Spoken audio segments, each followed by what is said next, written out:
Hey guys, आज আমি unboxing করতে চলেছি Asus Vivobook 14 2021 এর একটি সিরিজ।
এবার আমরা দেখে নেব বক্সের মধ্যে আর কি কি অ্যাক্সেসরিজ আছে।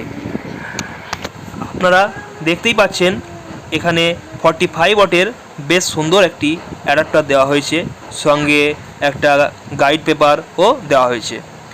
এবার আমরা দেখব ল্যাপটপটির কি কি কনফিগারেশন আছে। আপনারা সবাই ভিডিওটি কন্টিনিউ দেখতে থাকুন। এটির কি কনফিগারেশন আছে না আছে সেগুলি আমি আপনাদের সামনে তুলে ধরব। যারা বিজনেসম্যান বা স্টুডেন্ট আছেন তাদের জন্য এটি একটি ভালো মানের ল্যাপটপ, বাট কেউ ইচ্ছে করলে অল্প স্বল্প গেমও খেলতে পারবেন। তো যারা হার্ডকোর গেমার আছেন তাদের জন্য এটি একেবারেই নয়, কারণ এটি একটি মিড বাজেট সেগমেন্টের ল্যাপটপ, যাতে কনফিগারেশনও সেই বাজেটের মতোই দেওয়া হয়েছে। প্রথমে আসি এটির বিল্ড কোয়ালিটি এবং ডিজাইন নিয়ে। ল্যাপটপটির বিল্ড কোয়ালিটি আমার ভালোই লেগেছে এবং ডিজাইনও বেশ ভালো। একেবারে থিন ভিজেল দেওয়া হয়েছে এবং ওয়েট ব্যালেন্সও খুব ভালো রাখা হয়েছে। মাত্র 1.80 কেজি, যেটি ক্যারিংয়ের জন্য কমফোর্টেবল বলে মনে হয়।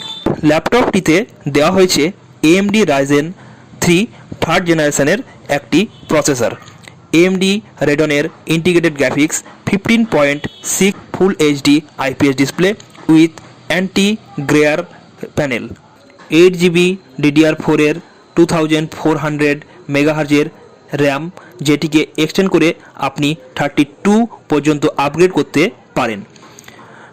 এছাড়াও 256GB M.2 NVMe PCIe 3.0 SSD দেওয়া আছে। এর সঙ্গে আপনি ইচ্ছে করলে 1TB একটি হার্ড ডিস্ক আপগ্রেড করতে পারেন। এই ল্যাপটপটিতে কিবোর্ডের জায়গায় chiclet keyboard with numerical key use করা হয়েছে। One USB 3.2 type C, one HDMI, one 3.2 type A, 2 USB 2.0 port, one 3.5mm combo audio jack. এখানে অপারেটিং সিস্টেম হিসেবে উইন্ডোজ 10 হোম দেওয়া হয়েছে এবং এটি পরবর্তী সময়ে সম্পূর্ণ বিনামূল্যে উইন্ডোজ 11-এ আপগ্রেড করতে পারবেন। এছাড়াও দেওয়া হয়েছে MS অফিস 2019।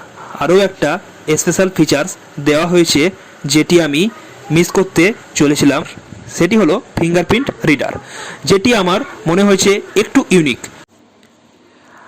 আমরা মোটামুটিভাবে সবই দেখলাম। এবার শেষ করার আগে ল্যাপটপটিতে একটি 4K ভিডিও দেখা যাক ডিসপ্লে কোয়ালিটি এবং সাউন্ড কোয়ালিটি দেখার জন্য।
নতুনভাবে কিছুই বলার নেই। আজকের দিনে আমরা সকলেই আইপিএস ডিসপ্লে সম্পর্কে কম বেশি জানি। ভিডিও কোয়ালিটি আমার যথেষ্ট ভালো মনে হয়েছে এবং সবচেয়ে ভালো লাগার বিষয় হলো এটিতে 178 ডিগ্রি অ্যাঙ্গেলে ভিডিওটি স্পষ্ট দেখতে পাওয়া যাচ্ছে। কোনো কিছু যদি মিস করে থাকি অবশ্যই কমেন্ট করবেন, নেক্সট ভিডিওতে অবশ্যই সেটা নিয়ে কথা বলবো। তো যারা এত ধৈর্য ধরে আমার বকবকানি শুনলেন তাদের জন্য থ্যাঙ্কস ভিডিওটি সম্পূর্ণ দেখার জন্য। যদি এরকম ধরনের আনবক্সিং ভিডিও দিতে চান তাহলে অবশ্যই চ্যানেলটিকে সাবস্ক্রাইব করে রাখবেন এবং ফ্রেন্ডদের মধ্যে শেয়ার করে দেখার সুযোগ করে দেবেন।